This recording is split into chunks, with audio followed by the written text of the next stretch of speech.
এই Russell viper 100 বছর আগেই কিন্তু বাংলাদেশ থেকে প্রায় বিলুপ্ত হয়ে গেছিল। এটা সাহারা মরুভূমিতে পাওয়া যেত, আরব বিশ্বের বিভিন্ন দেশে পাওয়া যেত। বাংলাদেশে কিভাবে আসলে এই সাপটা? সাপে কামড়াইলে বাংলাদেশে আমরা কিছু ভুল বা কুসংস্কার কাজ করে থাকি। আর কিছু সাপ আছে, আপনি জানেন কিনা, সারা পৃথিবীতে যত ধরনের সাপ আছে 80% সাপ যাদের বিষ নাই, মানুষকে কামড়াইলে মানুষের শারীরিক কোনো ক্ষতি হয় না।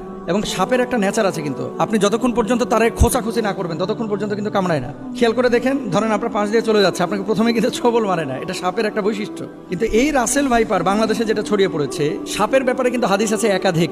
এবং এক্ষেত্রে আব্দুল্লাহ ইবনে ওমর রাদিয়াল্লাহু তাআলা আনহু, তিনি সাপ দেখলেই কিন্তু দৌড়ান দিতেন এবং মারতেন। আপনি বলবেন যে হুজুর কেন তিনি মারতেন? নবীজি সাল্লাল্লাহু আলাইহি ওয়াসাল্লাম এক প্রকার সাপের ব্যাপারে খুব সতর্ক করেছিলেন সাহাবীদেরকে। কোন সাপ? দেখেন, নবীজি সাল্লাল্লাহু আলাইহি ওয়াসাল্লাম সেই সাপের ব্যাপারে, আনা আয়েশা রাদিয়াল্লাহু তাআলা আনহা ক্বালাত, আমরা রাসূলুল্লাহ সাল্লাল্লাহু আলাইহি ওয়াসাল্লাম বিকতলি জিত্তুফিয়াতাইনে ফাইন্নাহু ইয়ালতামিসুল বাসর ওয়া ইউসিবুল হাবাল। আয়েশা রাদিয়াল্লাহু তাআলা আনহা থেকে বর্ণিত, তিনি বলেন রাসূল আকরাম সাল্লাল্লাহু আলাইহি ওয়াসাল্লাম